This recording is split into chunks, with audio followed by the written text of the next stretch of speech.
Is it a gun that sucks balls? I'm the farting demon in this relationship. I'd be an awesome rich person. You're both just an embarrassment. God, I'm awesome today. We're talking Tom Hanks and his vehicle. Yeah, I had my finger in my mouth waiting for you to finish. You gotta get 4 balls or something? Like dick piercing? No, you know damn well I'm fucking that demon. Still sexy. How could that be close and not be Yeah, right? I'll just kill some random dude. His wishes. Hey, everyone, welcome to another Plotty Time mini-series episode.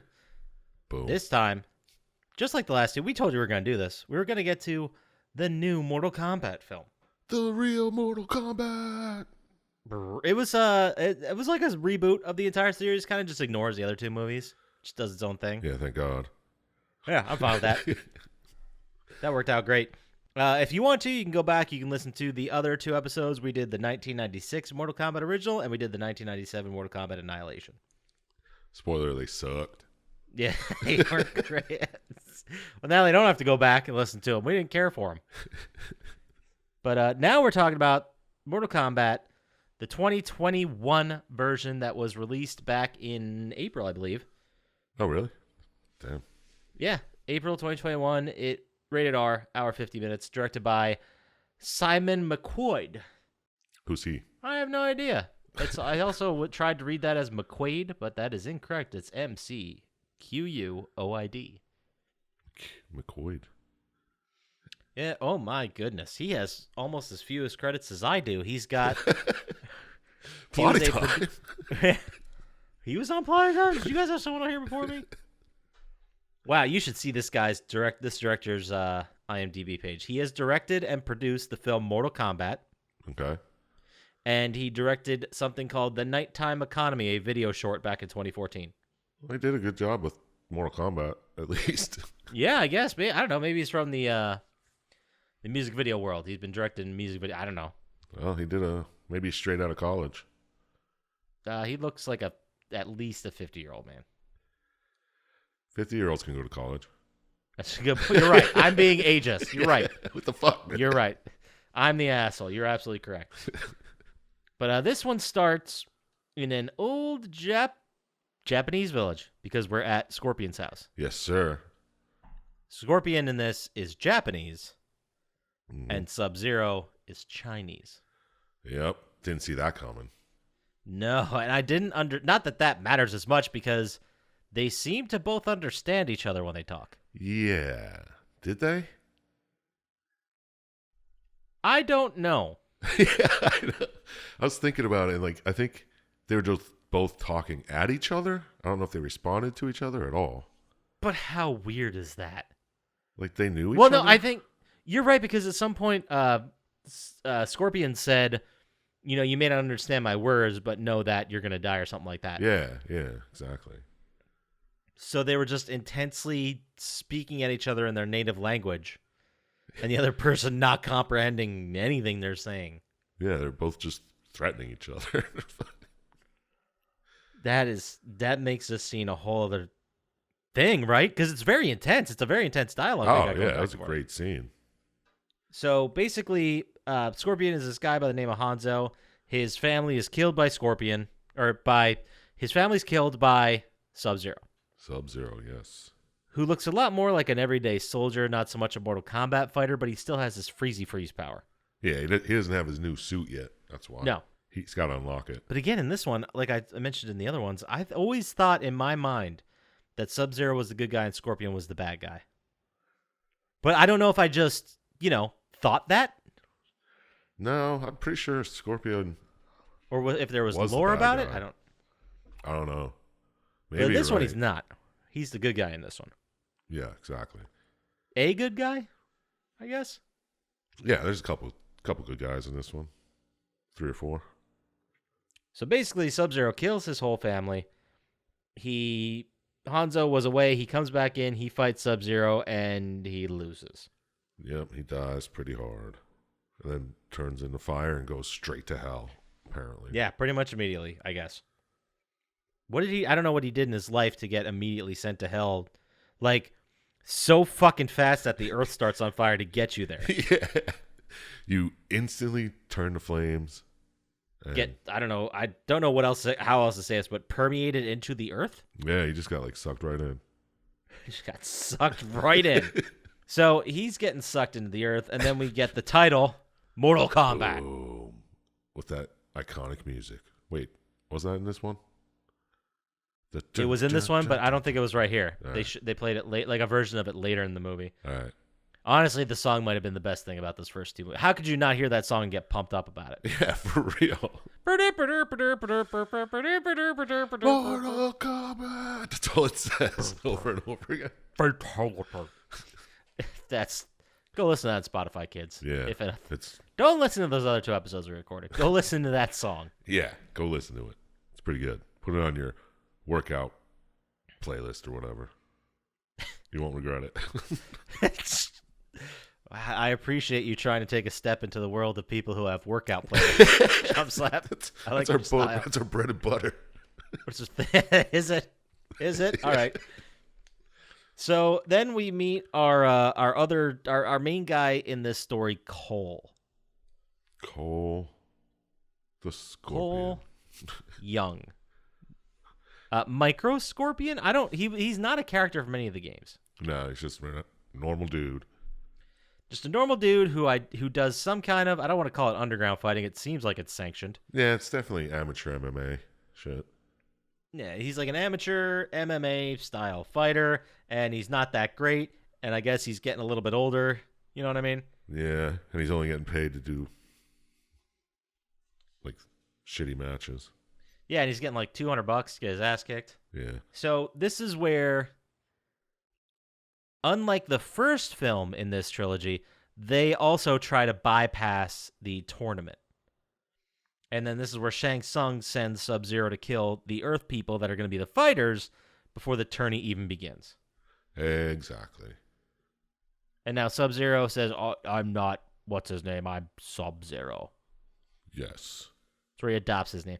But basically, in the lore of this movie, which I do like this, I like how they try to explain it, and it's not too stupid. It's pretty dumb. Yeah. But I guess people who have been legacies or deemed worthy to be fighters in this tournament, they have like a dragon tattoo. Birthmark. On their yeah, it looks like a tattoo. It's like a birthmark. Yeah, but it looks like a dragon. It's weird. But that basically says that you are an elite fighter. And that's kind of like your intro to this tournament. Yeah, it's like the only way to get in. There's only so many of those tattoos around. Yeah, and Cole has one because he's legacy, I guess. Yeah. But you don't find out why. You just know he's an orphan from the south side of Chicago, which he'll tell you all the time. And then basically Jax comes into the MMA gym and recruits Cole, is the best way to say it. Yeah, I guess. He's just like, yeah, you could have been good there. You know, if you just did something. Yeah, he was kind of an asshole about it. And then he like leaves and everyone's like, that was weird anyway. Yeah. And then goes on with their day. Oh, and then he's like, that's a neat tattoo you got there. What is it? And that's how he gets the connection there with the dragon tattoo. Yeah.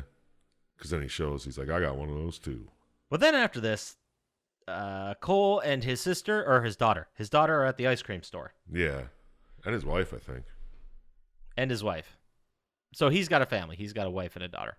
And he's just getting his ass kicked for $200 every day. Yeah. He could do better than that, I think. Come on, man. So they're having ice cream. They're just chilling. And then it starts snowing. And everyone's like, what's the deal here? And then all of a sudden, huge hail. Yeah, fucking dude. bowling ball size shit comes flying out of the air. I would have been like, dude, I've seen this. It's like day after tomorrow shit. I'm getting to a fucking library. I'm jamming myself in the library. I'm getting that fire as hot as I can. So the insta-freeze stops before it hits this. Yeah. It's the first thing I do. It's so fucking dumb.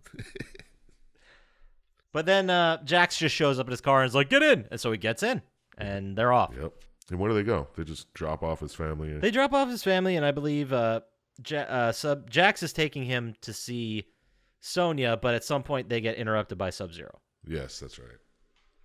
And this is where Sub-Zero basically freezes and rips off Jax's arms, and they show it. It's gnarly. It was pretty badass. I love when he freezes the shotgun blast, too.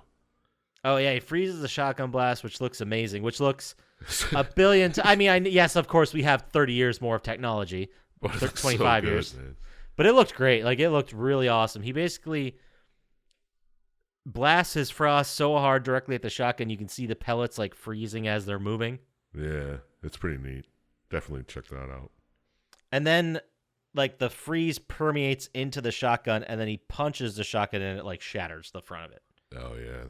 Then he just does like a fucking like they're playing Mercy, Right? and he just has his hands twisted upside down, just freezing them, and it shows like fucking just blood flaking off into ice. It's fucking badass. It was gnarly. This movie certainly delivered on the gnarly gore. That's for damn sure. Faux show. Because so then Cole gets away, and they head and they find Sonya in Gary, Indiana, of all places, Yep, where she's been living forever. in some kind of plain bone yard, I guess. Yeah, it looked like she was in the middle of a dumpster, like a big dump. And then Jax and Sonya have been following the marking on these people and like trying to put together this whole tournament thing. Yeah. And they're not cops; they're like special ops people. Yes, they were special ops, and then just that's where they found Kano and his marking, and that's why they have him kidnapped at Sonya's place right now. Right. And Kano, well, how do you feel about Kano in this movie? I thought Kano was badass. And yeah, for pretty much the whole thing. I liked him. I liked his big asshole personality, but I never bought that he was gonna fight for the Earth Realm, like the good guys, quote unquote. Well, he thought he was getting $3 million. That's a good point. That was a good scene. That was where he's like, "Fine, I'll do it for $3 million, but I get to keep everything I find, and that's that." And Sonya's like, "Yeah, absolutely, like sold." Yeah. And she's like, "I don't have fucking $3 million. You out of your mind? Where am I gonna get it?" But so Kano is some kind of Australian criminal who's wanted in 34 countries or something wild something like that. Super criminal. And then this is where they get in the fight with Reptile. Yeah, that's a pretty fun fight too. He's like a human-sized Godzilla Yeah, that's a good way to put it. type situation, and he can like stealth attack people and somehow still can't kill anybody. Yeah, why isn't he shooting fucking his venom on him? He could have just sprayed it on everybody. Boom. He could have snuck in while no one had any idea he was even in the building and just went blah, and at least took out one. Yeah. I mean, Kano wasn't moving. Yeah. And then after the end of this fight, when they finally weaken Reptile, Kano rips his goddamn heart out. Yeah, that's pretty Which good. is the classic Kano finishing move. Yeah. This movie was a lot of fan service, I'd say. Oh, definitely. The gore was chef's kiss. So Kano shows them where Raiden's temple is, upon the the agreed upon $3 million, not for free. Yeah. He's like, well, we're going to need a plane. He's like, I know someone with a plane. And then when they get dumped off on the plane, they're like, how long is it going to take? He's like, I don't know, 27, 28 days. I'd say 32. I don't know. Play it safe, 37. Like, what the fuck are you talking about?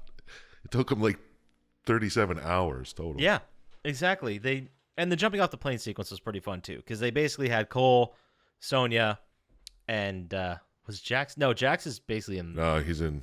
He just got taken to the temple. Yeah, he just got taken. Like, I guess he'll show up when he shows up. They're in a rush, because eventually he shows up later. But after they finally make their way to the temple, they find Liu Kang pretty much right away. Yeah, he finds them. He's like walking in the desert. He's like, oh, there you are. That's right. And then they get into the powers.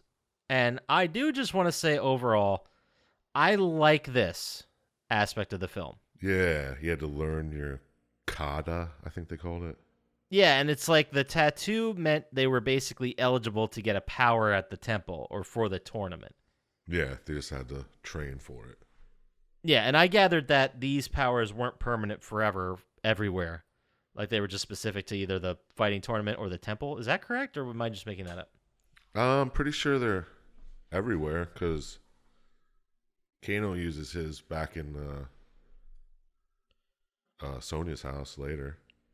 That's true when they're like teleporting around.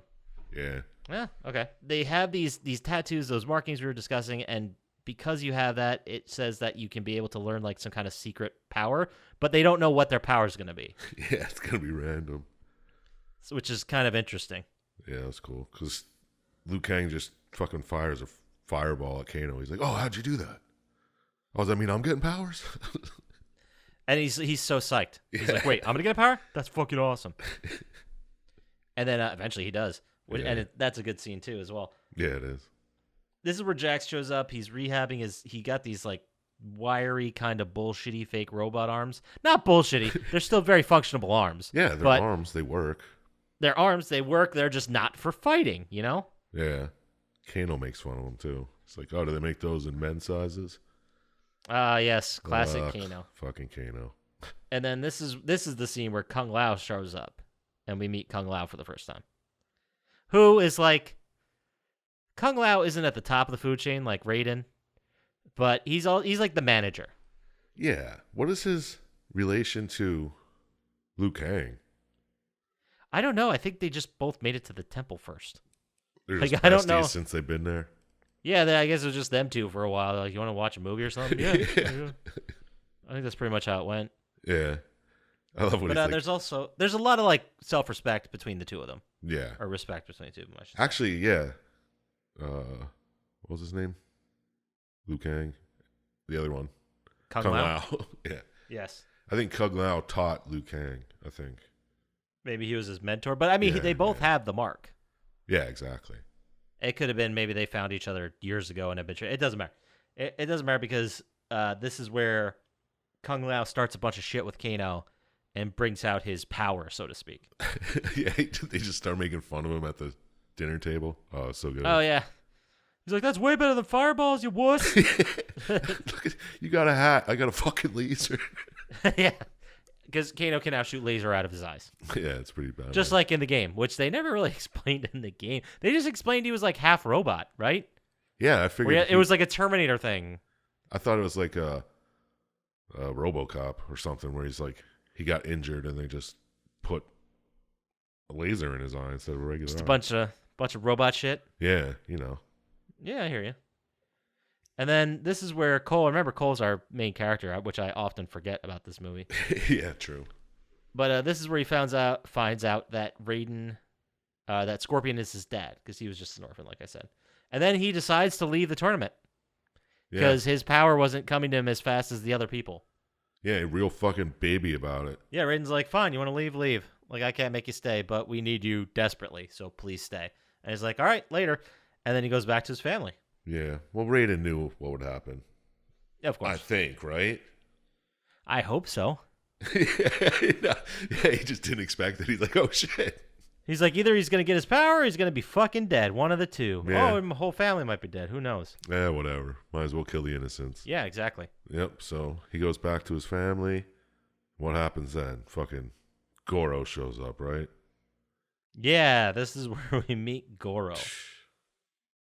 Starts kicking fucking Scorpion's ass all over the place. Yeah, we meet a couple people. We meet Kane or Goro here. We meet Melina, Cabal. Natara, Cabal.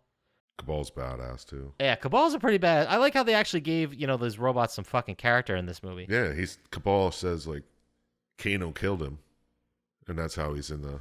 Exactly, he's like the reason I'm on this ventilator or whatever. But he said something like, "That guy's a real piece of shit. He'll join our side." Yeah.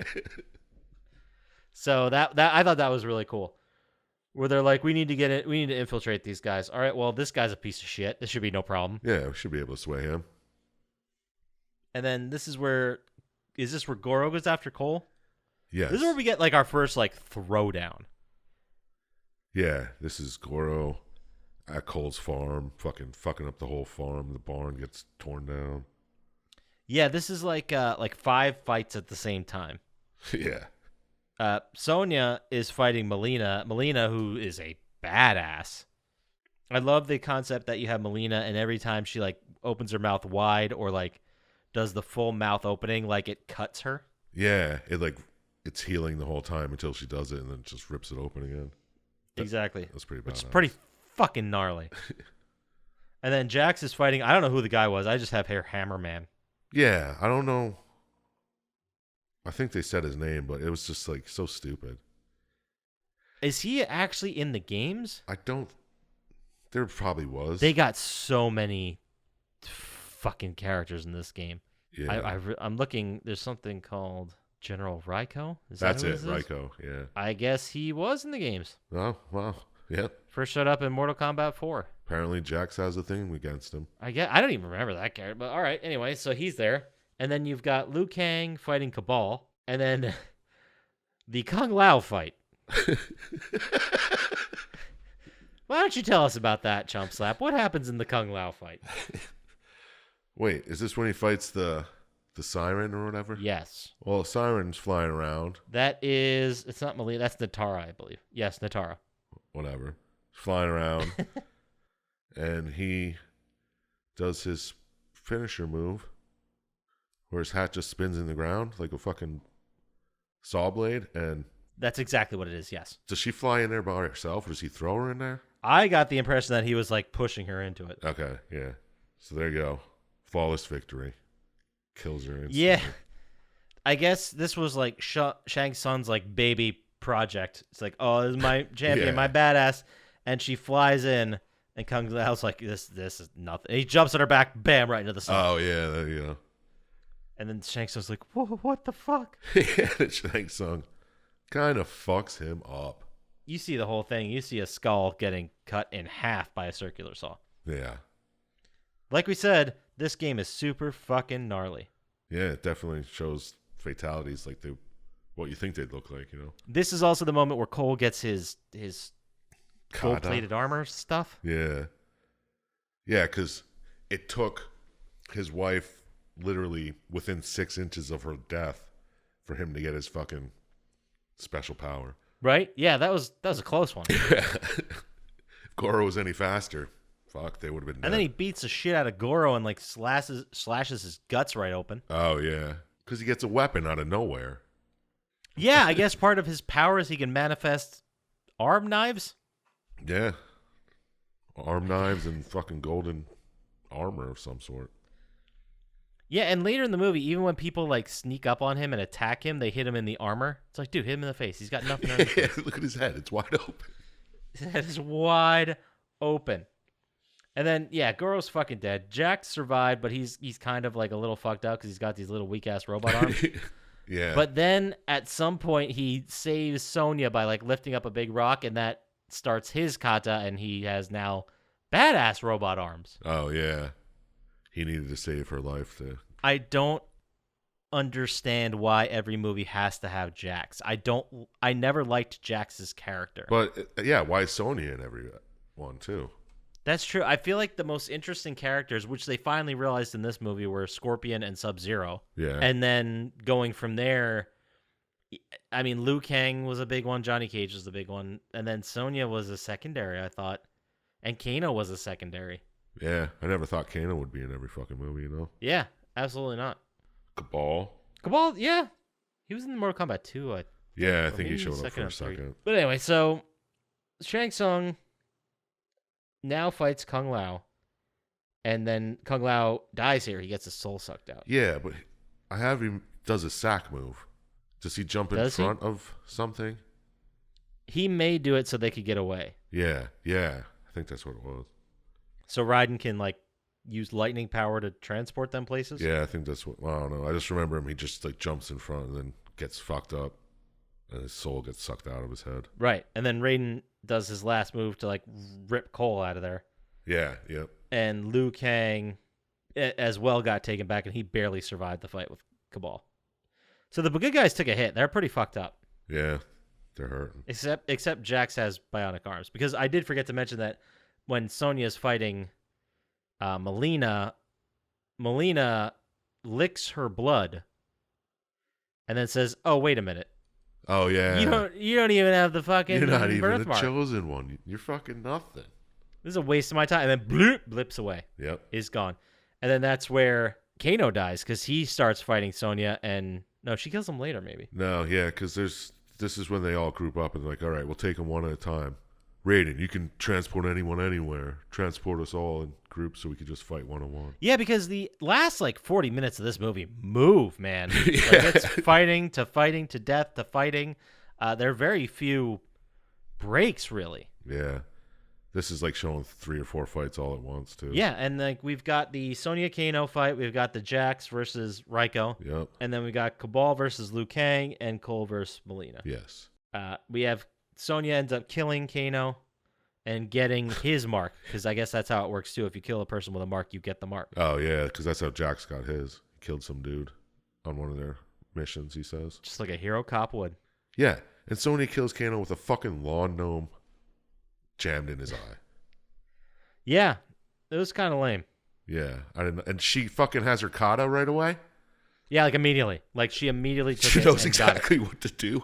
How does she know she has these fucking... Like with precision. She was on the Yeah. other side of the room. Right? Because she basically saves Cole when he's fighting Melina because he's about to die, and she throws her Energy bracelets. energy bracelets, I guess, her arm beams, and blasts a hole through Melina, which is gnarly as fuck. Oh, yeah, it was pretty cool. That was definitely a fatality. And then you've got the Jax versus Raiko, and he does the arm slam head explosion. That was a fatality, too. That was cool. Absolutely. That was gnarly. Yeah, that's... He just, like, claps his head, explodes, and he's just like, yeah, these motherfuckers work. Yeah, that's right. That's absolutely right. And then this is also where Liu Kang turns it up to and turns into the dragon that eats Cabal. Yeah, that was badass looking, too. Yeah, man. This is where they showed off all the fatalities right here. Yeah, really. And then while they're fighting, Sub-Zero goes for Cole's family, and he lures in Cole to like a one-on-one fight, basically. Yeah. Where are they? They're fighting in like a fucking gym. I guess maybe his fight gym? I don't know, because it was all like frozen over Sub-Zero world, too. Yeah, it was weird. Maybe it's Sub-Zero's house. I don't know. It could be. Yeah, he has an MMA cage in his house. And it's all frozen over? Yeah. Like that Wayne Gretzky commercial? Remember that one? I do. And Sub-Zero, they fight. Sub-Zero's about to kill him. And then Scorpion shows up out of nowhere. Oh, yeah. How the hell is this? He comes from hell. Yes, that's right. That is the story we're dealing with. Cole's father, Scorpion, who was killed in like the first 5 minutes of this thing, first 7 minutes, he was in hell, because remember, he got permeated into the ground, into hell. Yes. And then he's like, hell ain't shit. I learned how to control hell. Yeah. And now I spit fucking literal fire. But he really couldn't come back from the dead until one of his ancestors, or one of his... What's the opposite of an ancestor? Brocester? Well, until one of his processors had to see the same exact thing he saw of his frozen child. That's the only way you come back from hell. I guess they'd be ancestors too, right? Because we always think of ancestors as backwards, but I guess it could be forward. It does not matter. I don't know. Whatever. And then this is the fun. Like, do we know that Cole speaks Japanese? I don't think he does. No, because I think it was clear to him that was his dad. Like, I think he did get it in the scene, and we're supposed to gather that he understood that was his father. Oh, that was right? his dad? Yeah, Scorpion's his dad. Oh, yeah. We went over this. I guess, yeah. earlier. I guess for some reason I thought it was like generations ago. It was, he was like the last of the bloodline. Oh, you're right. Maybe no. No, because it had to be, because that's the whole story of him being a fucking orphan. That's a good point. Yeah. Like, what the fuck? I guess this happened in the 70s?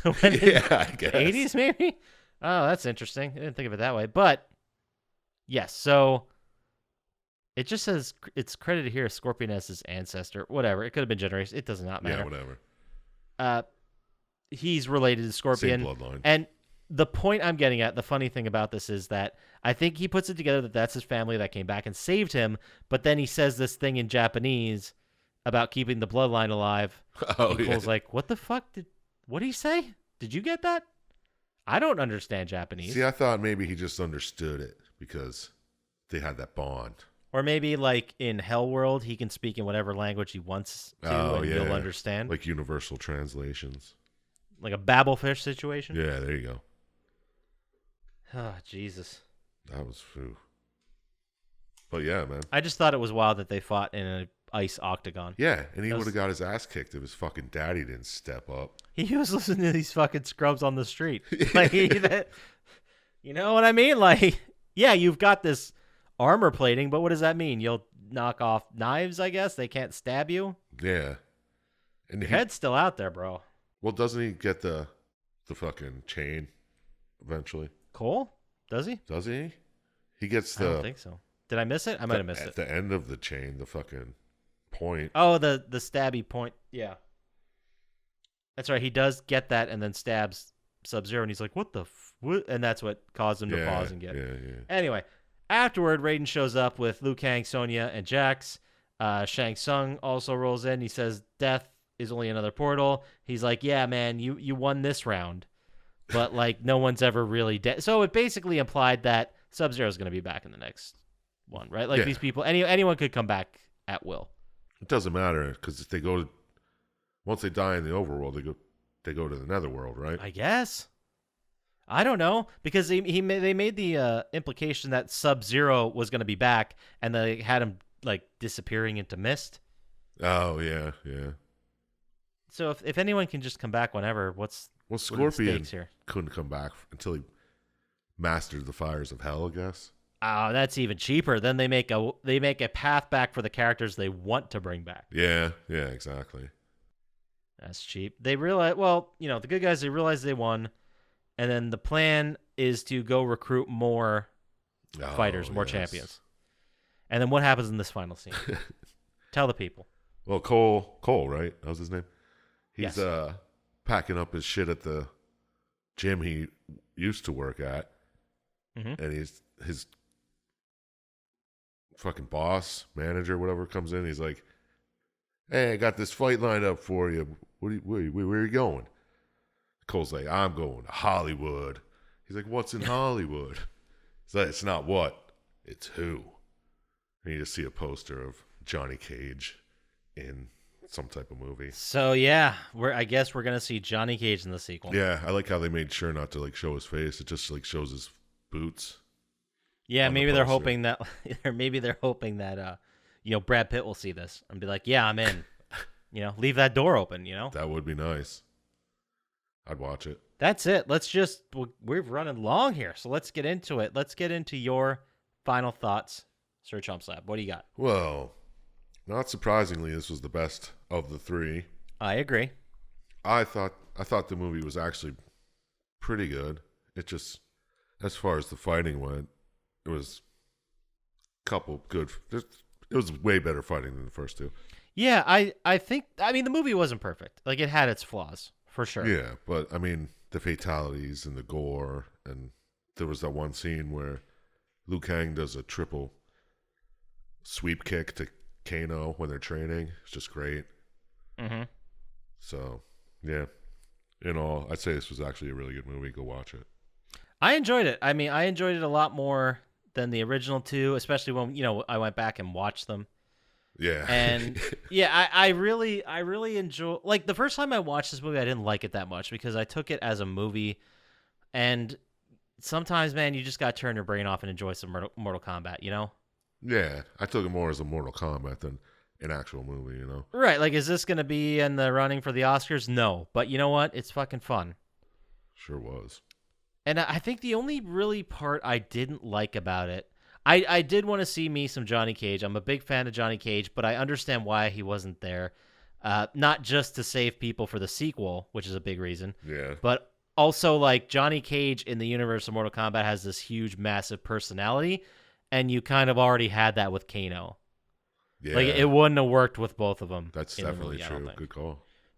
So, there were some characters I would have liked to see, but they could always be in the sequel. And the characters I liked that died, I guess supposedly could always come back. It would be a bummer if they were on like the third or fourth one and they just pulled out these characters like I've never heard of that are only from like the new games because everybody else is fucking dead. But I guess we'll see what happens. I'm expecting a sequel. I think this was fun. I felt like there was way too much time in between Sonya telling him what the score is and them getting to the fighting. Like that whole training sequence stuff with like Liu Kang and Kung Lao, we could have cut a little bit of that out. Yeah. I don't think this movie would have been a sweet hour 25 minutes, hour 30. It was a little long in an Well, hour. they had to show fucking Cole fail a lot. You know what I mean? Did they? Do we even need Cole? Was he even in any of these games? Well, yeah, I guess they didn't need to show him. They didn't need to show him failing, but they chose to show him failing a lot. Took up a good half hour of the movie. It's just him fucking sucking at life. Yeah, but that's what I'm saying. That could have been 15 minutes. Yeah, you're right. And I think from what I'm reading in this, they've just this guy only exists in the movie. Who, Cole? Yeah. I thought he was Scorpion. Maybe he becomes Scorpion later? Yeah, I'm pretty sure at the end of the movie he has the whole thing. Maybe that's the thing. He becomes the new Scorpion. Yeah. I don't know. I might have missed that. Oh, maybe they didn't say it, but I just assumed that's where it was going. And then we're going to have another Scorpion Sub-Zero face-off. Yeah, like we can see Sub-Zero's kids or whatever, you know? Exactly. Mm-hmm. So, I mean, I'm excited for the sequel. Let's see where it goes. Yep, true that. But that's going to do it for our Mortal Kombat mini-series where we went over all 3 of the films. I'm exhausted. It's I'm going a to need lot a of nap talking after this. about this. Mortal Kombat. Yeah, we put a lot of talking into movies that, shouldn't have talked for Yeah, this you much time shouldn't about. care about. It's almost fucking 2 hours now. If you have a lot of thoughts about Mortal Kombat, the remake, where could they send that email to Sir Chump Slap? Well, send it to plottytime@gmail.com and I will read and respond. And if they want to get to us faster on the socials, where on earth would they do That's that? just that. Plottytime on the Twitters, the Tubes, the Grams, the what have you. You can head over to YouTube, like and subscribe there. It really helps us out. Rate, review everywhere. Just do it everywhere. Yeah, fucking do it. And then, that does it for us. So get out there, play some games. We'll be back eventually with another mini-series. I don't know of what, but we'll figure it We'll out. figure something out. So we'll talk to you next time. Peace. Peace.